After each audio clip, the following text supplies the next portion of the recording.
Let me jump over here. Let's see what's going on. I'll just jump back over. Let me know when the actual video starts, Smokestack, if you're watching it over there. Let's jump over here. This guy had something amazing to say about Trump's first 100 days.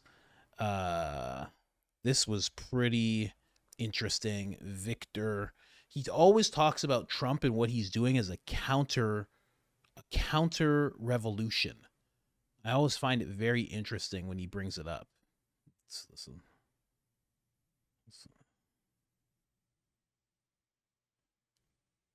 Come on. Man, my mouse is just dog shit lately. It's crazy. Come on, man. Month mark or the proverbial 100 days are on the horizon of a new administration. And when that happens, people like to take stock of it. The first 100 days have been revolutionary. We've never seen anything like it. Not during the Reagan administration, not during FDR, in terms of the magnitude of the changes. And that is why people are furious. Forget what the media says. He has the confidence of the majority of the American people. No one in their right mind thought anybody would try to stage a counter-revolution and be so successful in the first 100 days.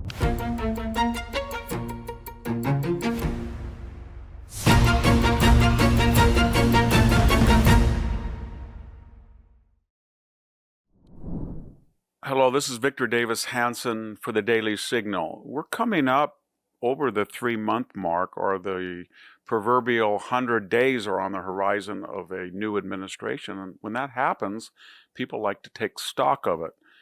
Given the furious pushback against Trump, both from the left, from the Democratic Party, and many of centrist independents, even libertarian Republicans, you'd think that things were not going well.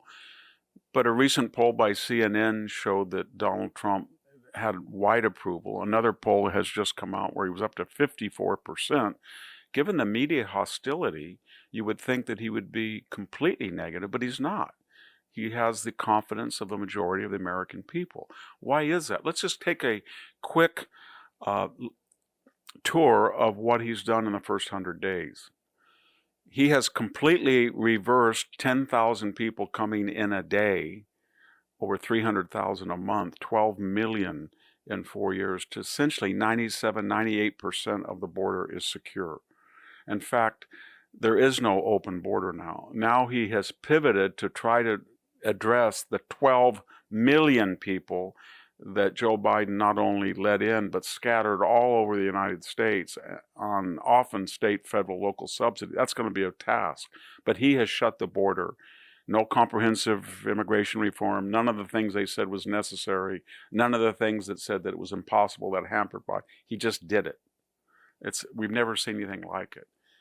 He has revolutionized energy. There is no new Green Deal. There's no electric vehicle mandate.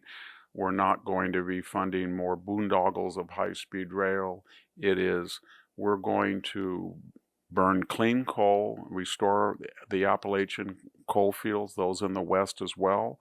We're leasing out new oil fields. We're trying to get liquid natural gas shipped to Europe that's in dire need of it.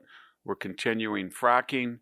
We're producing so much energy that the price of oil has gone. At one point in the Biden administration, was $120 a barrel. It's down to almost 60. And by the way, he's not draining the Strategic Petroleum Reserve, and he won't do that before a midterm. If anything, he will begin filling it again pretty soon. On the DEI front, he didn't have to get into DEI. That's the third rail. He just said it's over with because it violates the recent Supreme Court ruling that found that Harvard and the University of North Carolina were culpable for racist practices against Asian American applicants. The law is on Donald Trump's side. The court decisions are on Donald Trump's side. And now DEI is being purged from government auspices and private corporations. Everybody says, well, I'm Rip Van Winkle. I woke up. What were we doing? We were doing exactly the opposite of what Martin Luther King. We were judging people by the color of their skin, by their superficial appearance, not the content of their character. That is a revolution.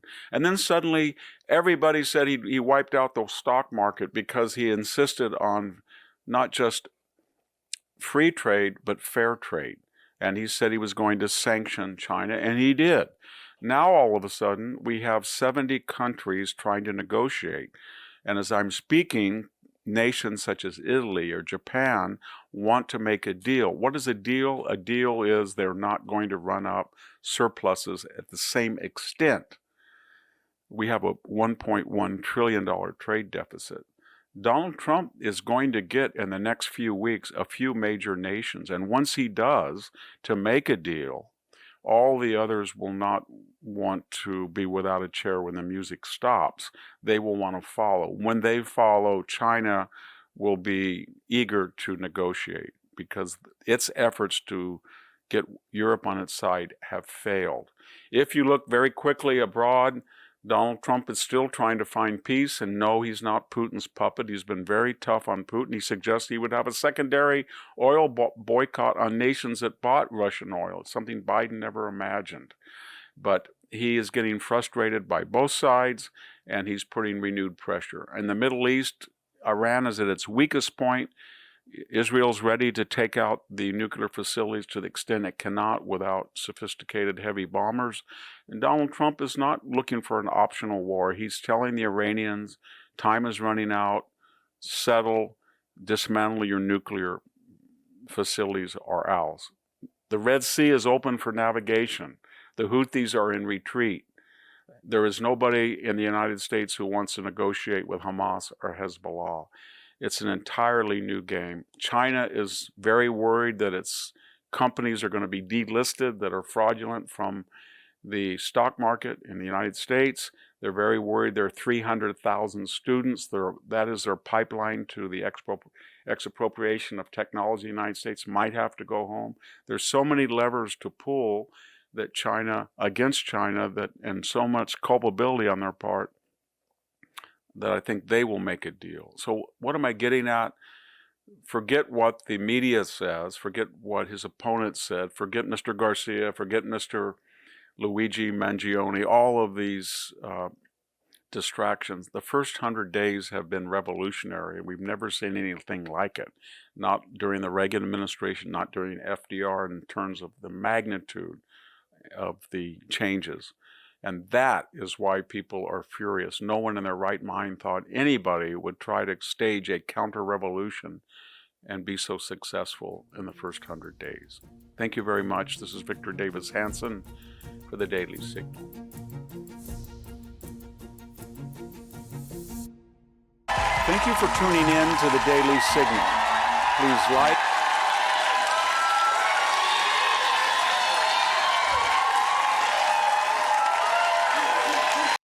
So you just heard this guy talking about his first 100 days and everything that's going on. Very dry, very a matter of fact. And then you see this shill Jon Stewart about to say something very opposite. I'm not even going to play much of it. I'm just going to play a little bit of it.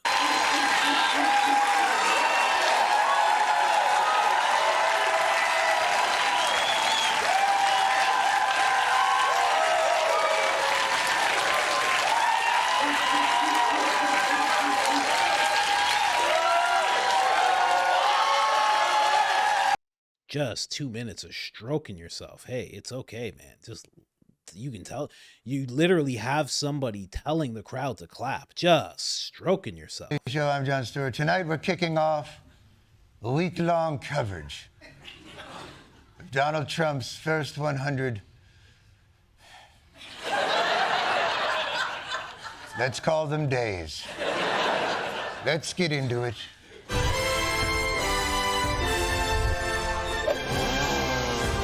Will there be a little disturbance? I was kidding! Energy!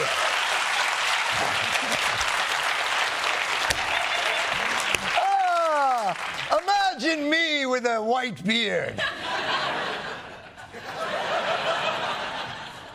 But yes, tomorrow is officially the 100th day of Donald Trump's first term, and you will be very pleased to hear it is going incredibly well.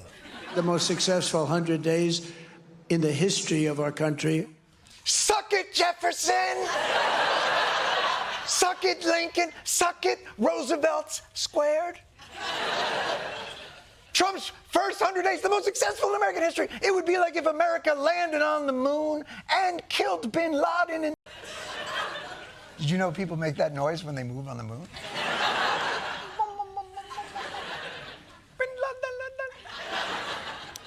According to Trump, the most successful 100 days in the history of our country.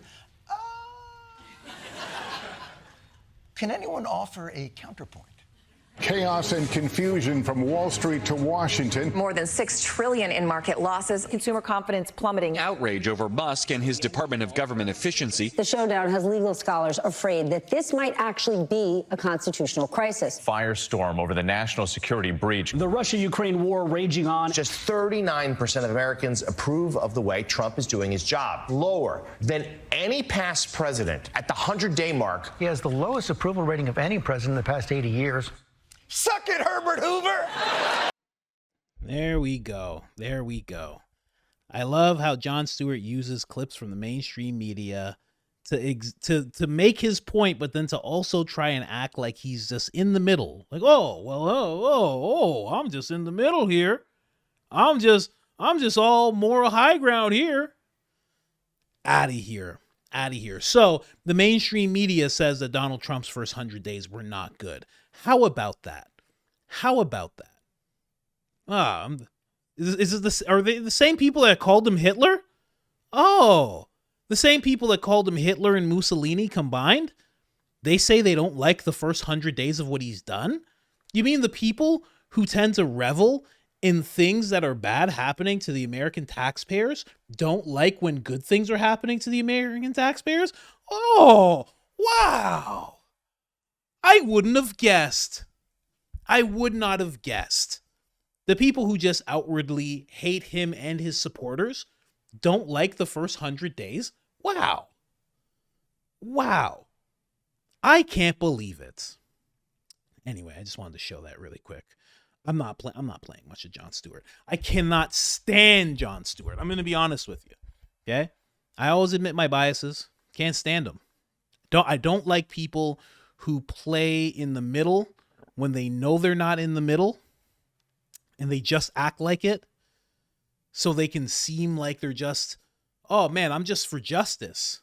When in reality, you're using all of the left-wing talking points, all of the mainstream media talking points. Just, And he's been doing that. And he fooled me. That's why I really don't like it. He fooled me when I was younger. I thought he was just putting a funny spin on the news, and he's not. He has biases, and he refuses to admit them. Even Gavin Newsom, they both have podcasts. Even Gavin Newsom has had more people who oppose his opinions on his podcast than Jon Stewart has. Jon Stewart has a podcast too. He only interviews people like AOC and like Pete Booty Juice. That's it. He'll only talk to Booty Juice and people of that nature. Anyway, just wanted to show you guys that. I think the first 100 days have been amazing. I'm going to be honest with you. I think we haven't seen anything like this before. I think he set a new bar on what is acceptable within the first 100 days. And I think it's going to forever be changed. I think the way people look at what a president is supposed to do is going to be changed. They're going to look at it differently from now on, where if you're not actually doing the work and openly talking about what you've done, people will not trust you anymore. I think that's what's going to start happening. Could be wrong, but that's what it looks like, especially since Trump's going to get elected in 2028. I mean, it just... What did you say? Booty Juice? Is that anything like Pootie Tang? Oh man, no, it's a little different, little tangier than that actually.